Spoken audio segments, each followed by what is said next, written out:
I ordered a bride, but 3 prostitutes stepped out of the carriage. Tobias Beckett had prepared himself for a new life.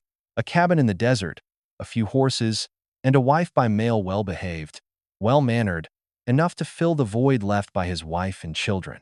But when the carriage stopped, the wheels still wet with dust, the door swung open, his fate took a different turn. A pair of red boots. A glance as sharp as a knife. A devilish laugh. Not just one, but 3 women stepped out, each as beautiful as fire, but carrying a scent of danger more distinct than gunpowder. Tobias only had time to whisper, "No, this is not what I ordered." But some orders could not be returned. And that night, all 3 entered the house and forced him to choose between his body, his honor, and his life. If you love dramatic, wild, and unexpected stories like this, subscribe now so you never miss a single episode of Wild West Love Stories. This story is just beginning. Tobias Beckett had never thought of himself as a fool. But that morning, as he stood at the gate of the farm with his mottled beard and his eyes as silver as desert mist, he knew something had gone wrong from the moment the wheels touched the ground. The wooden wagon stopped in the red dust. There was no trumpeting, no wedding bouquets as the letter had described. The driver jumped down, avoiding Tobias's gaze, and opened the back door with a reluctant movement. And then, they stepped out. 3 women. 3 completely different figures, but one thing in common: arrogance. The first one to step out wore a tight, deep red velvet dress, with black flowers in her fiery red hair. She smiled as if she were entering a casino, not a stranger's farm. "Tobias," she said, her southern accent as soft as honey, but her eyes as steel. "Long time no see." The second was quieter. Dark skin, black hair in braids. She said nothing, but her eyes scanned the yard as if checking for an escape route. Tobias sensed she had a knife and would not hesitate to use it. The last one, the smallest, the thinnest, nearly stumbled as she stepped down. Her white dress was torn at the waist, and she held a torn duffel bag in her arms. Her gray eyes were large and wet as morning dew, but there was no innocence in them. Tobias took a half step back, his hand tightening on the wedding certificate in his pocket. "What is this?" he asked. The coachman avoided her gaze. "I was only hired to deliver the package to the correct address." "The package?" Tobias growled. "We're not the goods," the redhead interrupted. "We're the replacement. Sarah Beth Collins changed her mind, and she sent us instead." "What the hell did she do to you who need you more than she ever did?" The redhead continued, holding her head high. "We didn't come here to be loved. We came to survive." Tobias glared at the 3 of them. The desert wind whipped up dust and swirls across the dry land. The horse whinnied, straining. The gun at his side felt heavy as lead. He knew he should send them away. Close the door. Throw the letter into the fire. But something strange happened at that moment. The eyes of the youngest girl, Delilah, looked at him, not with hope, but with fear of being left behind again. He said nothing. He just opened the door to the log cabin and stepped inside. The 3 women followed. No one spoke, but the air was so thick it felt like it could be cut with a knife. And Tobias understood. The storm had indeed passed through the door. The cabin had only one oil lamp and 4 long shadows on the walls. Tobias sat at the table, holding a cold cup of coffee, his eyes glued to the fire in the fireplace. He hadn't said a word since they'd entered. The 3 girls had scattered to different corners, like wild animals in a strange shelter, wary but exhausted. Ruby, the redhead, was the first to break the silence. "We won't stay long," she said, propping her feet up on a chair, her voice trying to be calm. "Just one night. If you want to kick us out tomorrow morning, we'll leave. You can do whatever you want," Delilah added, looking away from Tobias and down at her hands twisting the edge of her skirt. "We're used to it." Sable was silent, just giving Tobias a look that made it hard to breathe. Tobias stood up, pushing his chair back, making it creak against the wooden floor. "I'm not a picker-upper. I'm a wife, not 3 troubled women with a bunch of secrets and a hunter after them." Ruby smiled, not quite happily. "Unfortunately for you, Beckett, Sarah Beth finds us more than a good bride." The desert wind whistled through the crack in the door. In the silence, Tobias was about to go upstairs when Ruby said clearly, "We won't let you keep your distance, Tobias. Not tonight." He paused, turned. "What did you say?" Sable stood up, walked to the table, and laid the small knife on the wood. "You must choose one of us to sleep with tonight." The words hung in the air between the walls, like smoke that had not yet cleared. Delilah stood up, her voice faltering. "If no one wants us, if no one needs to touch us, then we have nothing to hold on to. If we don't belong to anyone, then no one has a reason to protect us." Tobias clenched his fists. "You think your body will bind me? You think that will force me to keep you?" Ruby stepped closer, her blue eyes weary. "No, Tobias. We know you're the only man on earth who won't touch anyone unless he really wants to. That's why we want you to say no. But if you say no and keep your distance, we'll leave." He looked at each of them. 3 faces, 3 unknown pasts, 3 ghosts from a place darker than any he'd ever walked. "Finally," he said, his voice dry, "there's a bed upstairs. The mattress is still there. You can sleep if you want, but I won't touch anyone tonight." Sable frowned. Ruby looked at him and smiled slightly. And Delilah, she was crying. But not because she was sad. Tobias turned away and went upstairs. But as he closed the door to his room, he heard footsteps on the stairs. And for the first time in 3 years of solitude, he didn't feel afraid, only his heart beating again. The next morning, Tobias woke up early as usual. He made coffee, broke up the remaining cornflakes, and sat waiting for the dawn to turn the eastern hills pink. But the house was no longer quiet. There was the sound of bare feet on the wooden floor, the smell of wet hair, and a soft breath, half wary, half familiar. When Tobias turned around, he saw Delilah standing in the kitchen doorway, wrapped in an old wool scarf. The morning light shone through the fabric, clearly showing the long scar that ran from her shoulder down her back, like the mark of a whip that had torn her apart in her childhood. She caught his eye. Panicked, she pulled the scarf back over her. But Tobias said nothing. He just pushed the chair toward her. "Sit." She nodded, timidly. "Aren't you going to ask anything?" "No," Tobias said. "I don't care who did it to you. Just know that I won't be next." Something flickered in Delilah's eyes, a glimmer of trust, spidery, but real. Then there was Sable, who spoke the least. She didn't eat breakfast, just stood by the window looking out at the dunes. "I was a bookkeeper," she said, her voice low. "They needed someone to keep track of debts, not money people." People? The number of times she was sold. The names of the men who hired her in the traveling circus. "I was the bookkeeper." Tobias swallowed. Sable turned to him, pulling up her sleeve. The code was carved with a knife just below her wrist. Numbers that couldn't be erased. And I was the last one to tear it up. She didn't want his pity. But Tobias understood it was her way of saying, "I don't want to live like this anymore."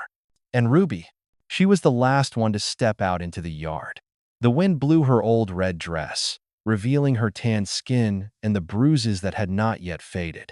But Tobias did not ask about the body. "When did you know Sarah Beth?" he asked. Ruby did not answer right away. Then she said, "She was a client of mine. Not the kind of client you think. She paid to sit still, to cry, just for me to sit and listen. And then she sent 3 people in her place?"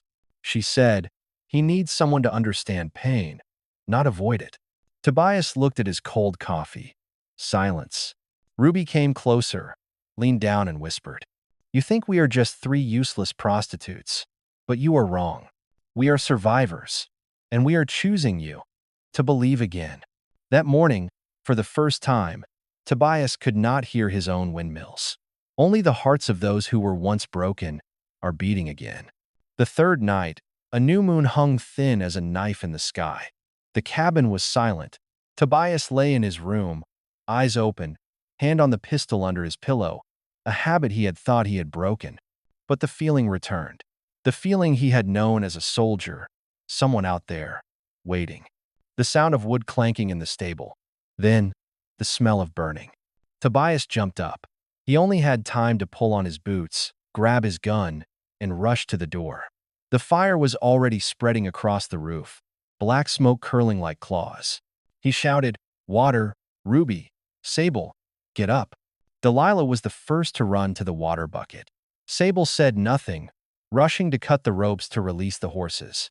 Ruby picked up her blanket, doused it with water, and whipped the flames.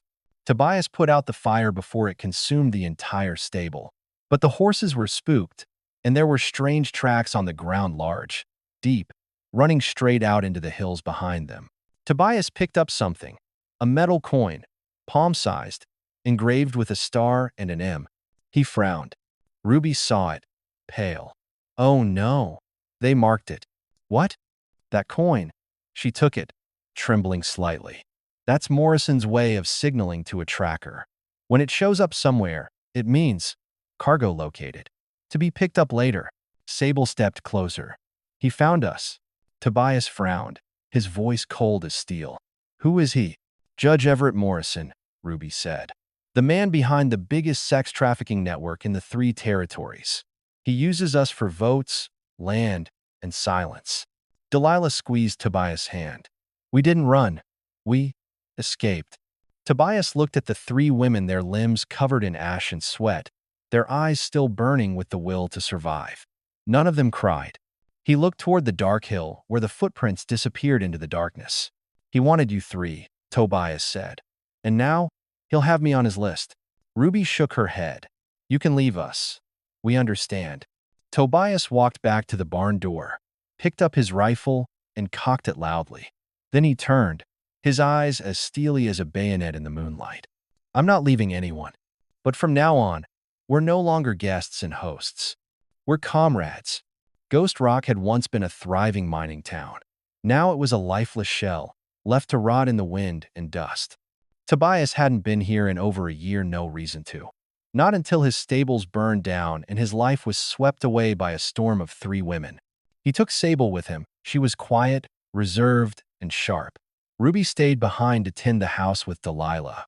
The market was the same, the smell of horses, the smoke of tobacco and alcohol. Tobias bought sacks, cloth, lamp oil, and burn ointment. Sable walked beside him, her head covered, her eyes darting from person to person like a gunman hiding a gun under her skirt. This place looks dead, she whispered. Dead doesn't mean no one cares, Tobias said. They stopped at the general store. As he counted the money, a voice came from behind him. Beckett, haven't seen you in town in a while. And who's this?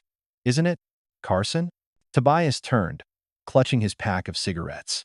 Deputy Hale, a potbelly, a stubble on his chin, eyes soaked in vinegar. He was a deputy sheriff, but everyone knew he'd been Morrison's right-hand man for a long time. Tobias said, Family. Really? Hale sneered. I swear I saw her in El Paso, but on the stage, not in the kitchen. Sable didn't react. She just stared at him, as if drawing a map in her head. He moved closer. Watch out, Beckett. Someone's looking for some girls. Lost. You 3. If I remember correctly. Tobias paid and pushed the bag toward Sable. Done. Hale snapped. Well, you know how to pick things. I hope it doesn't go off. The words hung in the air like the smell of gunpowder. On the way back, Tobias said nothing. But his hand never left the gun. Sable suddenly asked, if you had to choose one of us to save, who would you choose? Tobias looked straight ahead. Not now. When? She asked. He stopped his horse, turned around. When I know, you 3 won't think of yourselves as chosen anymore. Sable nodded. A small smile played on her lips. When they reached the house, Delilah was sitting on the porch, eyes wide. There's someone standing on the hill, she whispered. He didn't come in, just looked. Ruby stepped out of the house. He didn't come alone. He's waiting for someone to give him permission. Tobias looked at the horizon. There was no doubt. Morrison knew where they were and was waiting for the right moment. If you find this Western story interesting, please give me a subscribe and a comment. Thank you. Tobias's cabin had 3 rooms, the main room, the kitchen, and the small room upstairs, the door always closed. No one entered. No one asked. Until that day.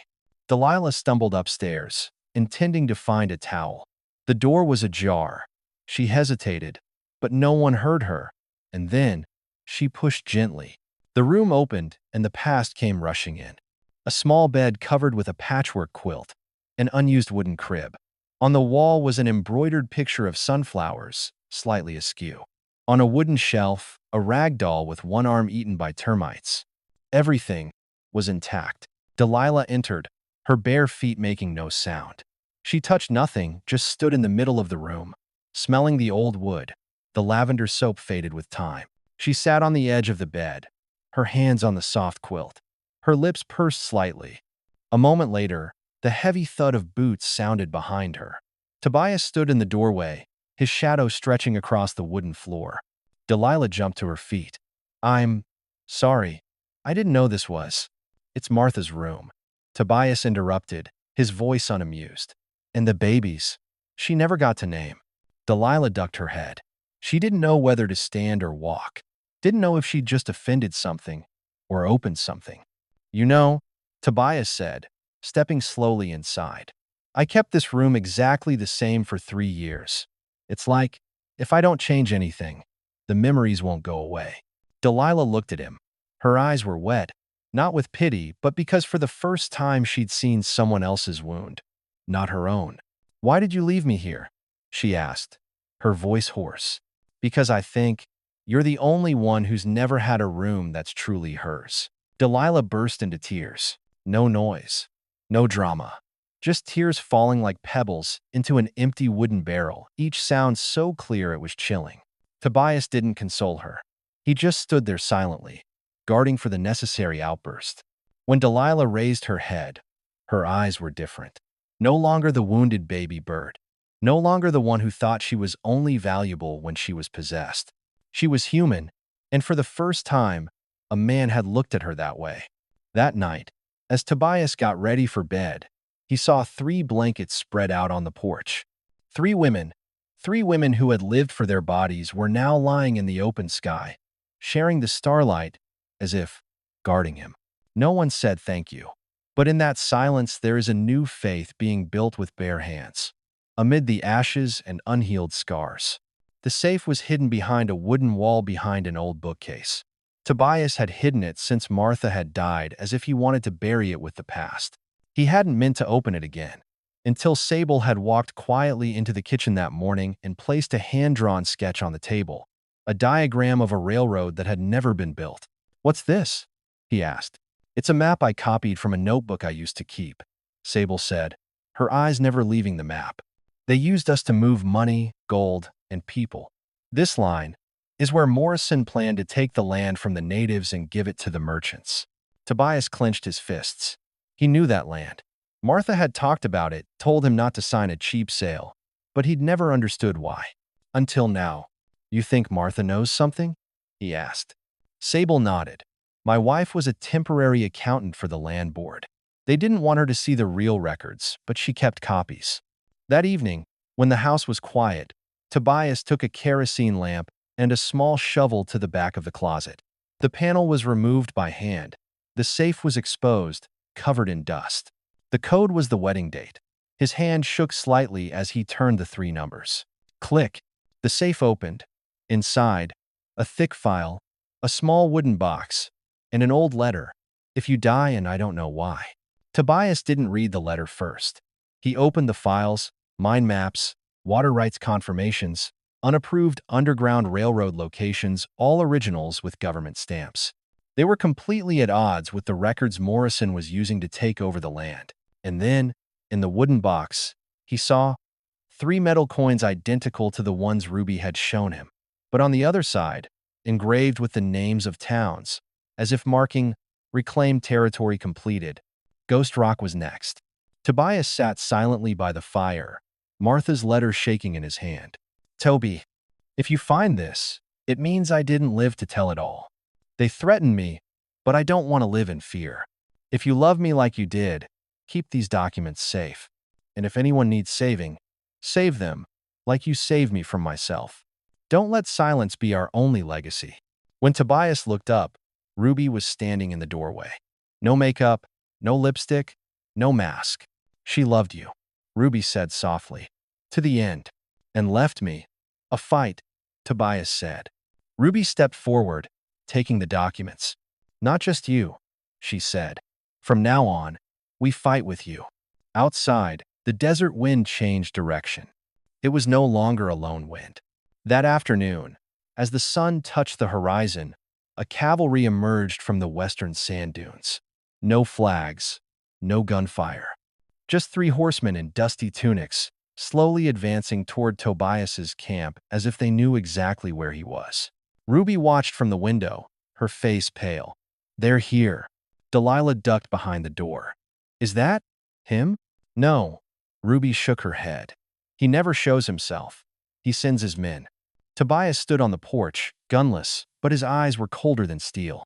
The leader stopped at the wooden fence. He didn't dismount. He just bowed to Tobias, his voice smooth as a water snake. "Mr. Beckett, I'm Dane, Judge Morrison's legal representative." "The law doesn't send men in saddles and guns and belts," Tobias replied. Dane smiled. "I'm here to negotiate, not threaten. Judge Morrison wants what's already his. The 3 women hiding in your house property that hasn't been fully recovered." Tobias narrowed his eyes. "Property? Don't let your emotions cloud your judgment, Mr. Beckett. Those people don't belong to you. And if you turn them over now, we'll leave you alone. You won't be charged with harboring, aiding, or resisting." Dane pulled a thick sheet of paper from his pocket, a court-stamped warrant. "We don't need your consent to get them back. But Morrison wants to give you a choice." Tobias didn't look at the paper. He looked Dane straight in the eye. "You're bloodhounds. And I'm not going to let people take raw meat from my front porch." Dane sighed. "Fine. We'll be back at sunrise. Next time, there will be no negotiations and no knocking." He turned his horse. The 3 riders rode away, leaving a cloud of red dust. When Tobias entered the house, no one asked. Ruby just stood there, her hands shaking slightly. "Have you chosen?" she asked. "No," Tobias said. "I was just clearing the yard."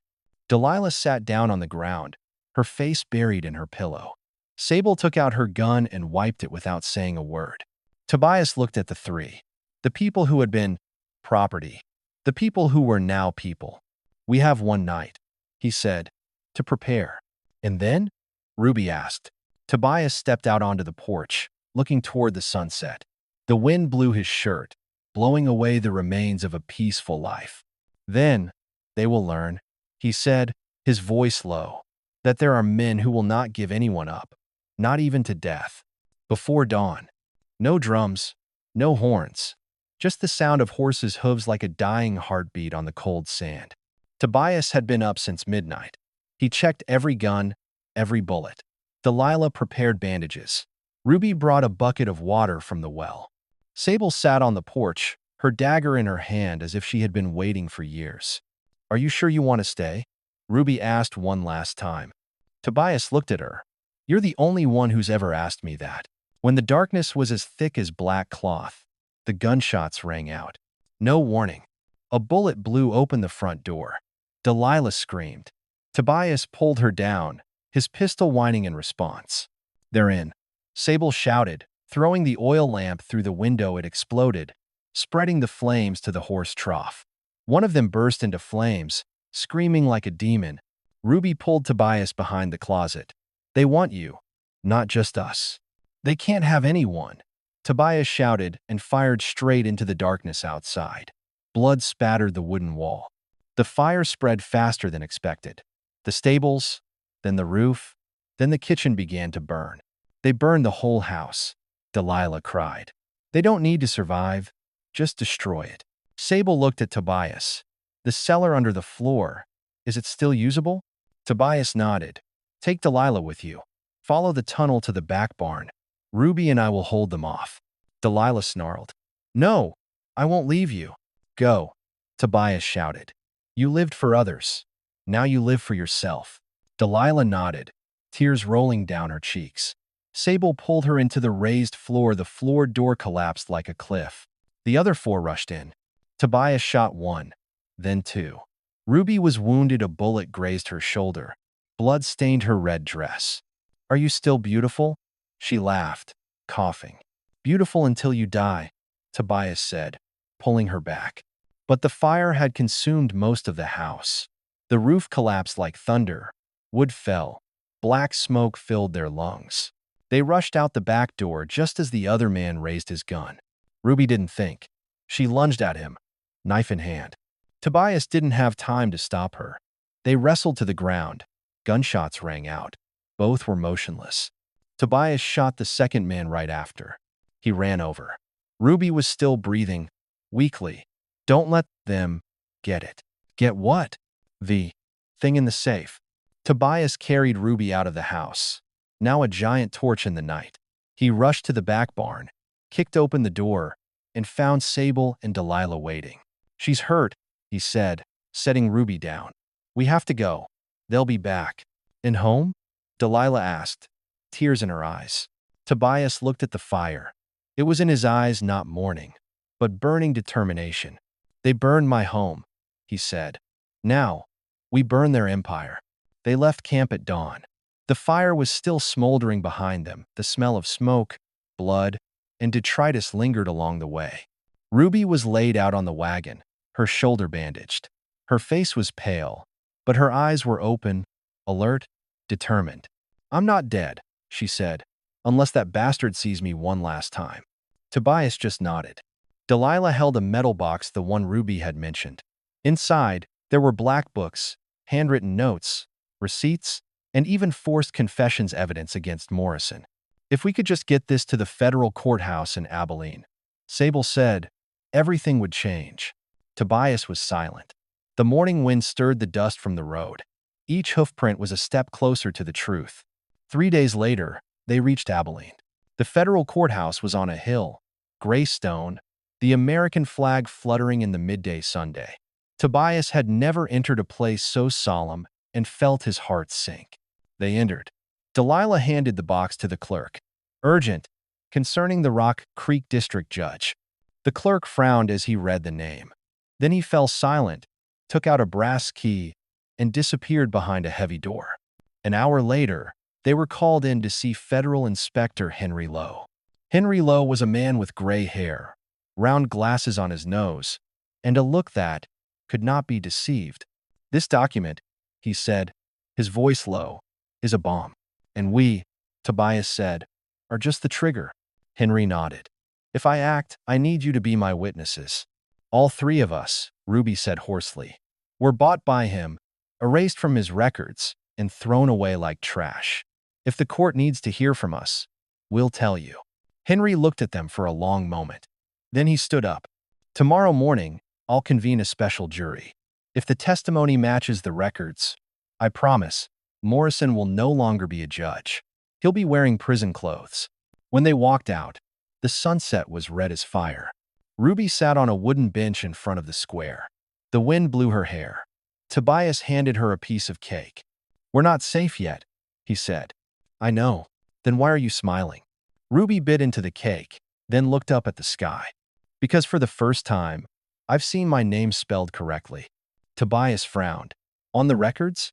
Number in someone else's heart. Tobias didn't sleep that night. He stood in front of the inn, his hand on the butt of his gun. But instead of fear, he felt peace.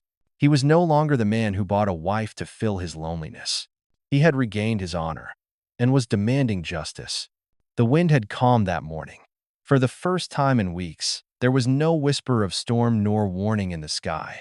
Just a wide, open blue stretched over the ranch like a promise.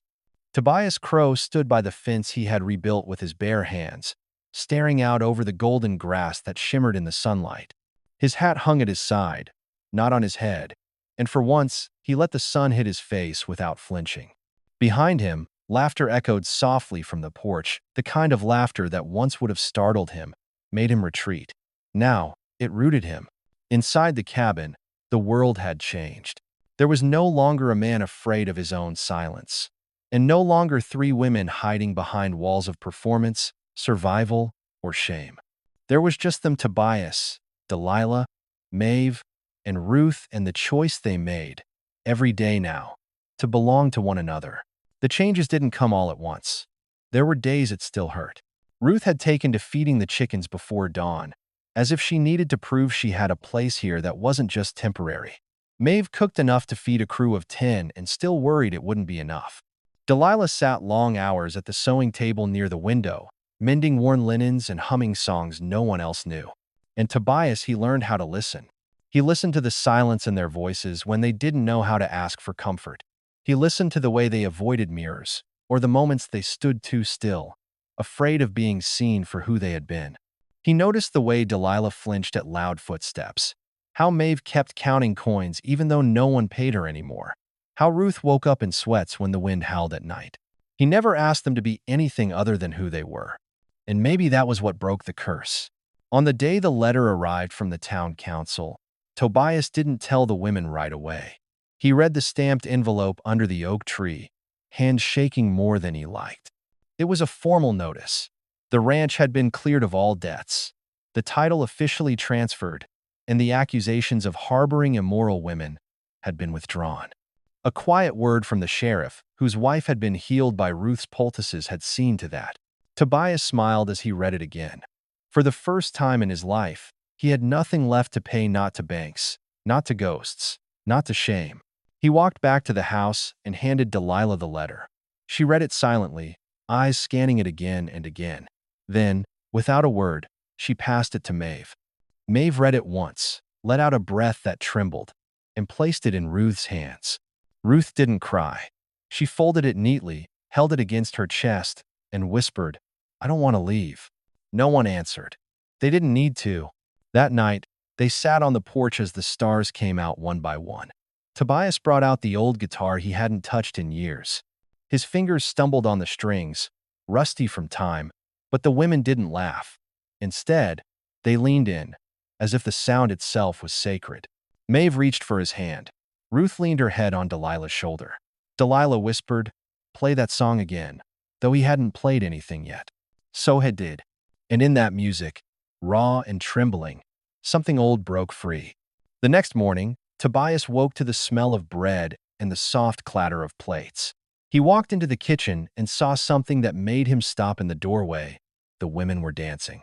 Not in the way they once had, not for show, not for seduction, but in laughter. Barefoot, flour on their cheeks, they twirled clumsily to a tune only they could hear. Ruth caught sight of him and held out a hand. "Come on, cowboy," she grinned. "You owe us a spin." He laughed, genuinely, and joined them. And just like that, the house became a home. In the weeks that followed, the world didn't stop being cruel, but it stopped being louder than their love. A traveler passed through and warned of whispers in town folks, saying the ranch had become a den of sin. But then another traveler came, a widow with 2 boys, and asked if she could stay the night.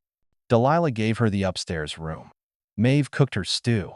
Ruth rubbed the fever from the youngest child's chest. The woman left the next morning with tears in her eyes and a prayer on her lips.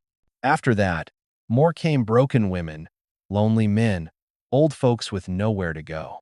The house became something else again, a kind of sanctuary, and Tobias never questioned it. One night, Ruth asked quietly, "Did you ever regret opening the door?" He looked at her for a long time before answering.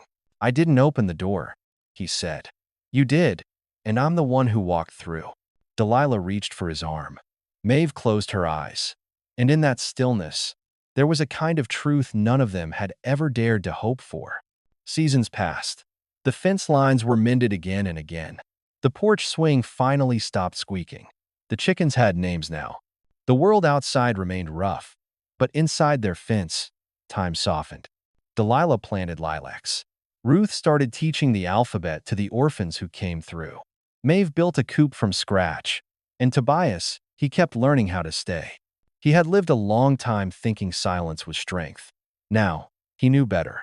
Love was quiet, yes, but it wasn't silence. It was laughter in the kitchen. It was crying into someone's shirt. It was staying up when someone couldn't sleep. It was showing up every day, even when the past whispered that you didn't deserve tomorrow. And that's what they did. On the last page of the old journal Tobias used to keep, he wrote only one thing. They arrived as ghosts. I gave them my home. They gave me back my soul. There are endings that don't require gunshots or church bells. Just the last light of day on an old wooden porch where a man sits quietly with 3 women who have been abandoned by the world. No more whispers behind his back. No more judgmental glances. Just a pot of soup simmering, a patched shirt on a clothesline, and a porch anyone can call home. Silas was a lonely man, hoping for a simple, gentle bride to share his old age with. Instead, he got 3 former prostitutes, Ruby, Lorna, and June, who carry the scars of their past, but are also the only remaining light in a world that has become too harsh. They didn't come to be saved, and he wasn't a hero, but somehow they healed each other. This isn't a story about miraculous redemption. It's about staying. Staying when it's easiest to leave. Staying when the wounds are raw. Staying when no one else believes you deserve a home. In a land where everyone carries their past on their backs like rocks, they've learned to take them down one by one, with their hands, with their eyes, with their wordless patience. Maybe you've met someone like Ruby, hot-tempered, sharp, but wounded. Maybe you're Lorna, strong on the outside but confused on the inside. Or June, so quiet that people think they've forgotten themselves. And who knows? Maybe you're Silas, someone who thought their youth was gone, their hope gone. But then someone knocked on their door. Not perfect, but sincere. Not innocent, but honest. Not needing to be saved, just trusted. I can't promise that every story has a happy ending, but I believe that everyone has the right to choose again. Not by magic, but by small acts every day. A bowl of soup shared, a seat on the porch, a name called with respect. If you're listening to this late at night, with the wind knocking on the glass and your heart still has many things to forgive, remember, you're not too late. You're not too old. It's not too late to start over. We tell stories like this because there are still people out there who need to be reminded. They are not stains. They are survivors. And if this story has touched you, I invite you to subscribe, not to increase the numbers, but to keep stories like this alive, so they can reach those who are sitting alone out there with a nameless pain and a hope that hasn't yet died. So, click subscribe and stay with us for more stories. Under the big, wild skies of the West. In the Wild West, we don't bury people with their mistakes. We bury them with their real names. And if we're lucky, sometimes we even give them a new name.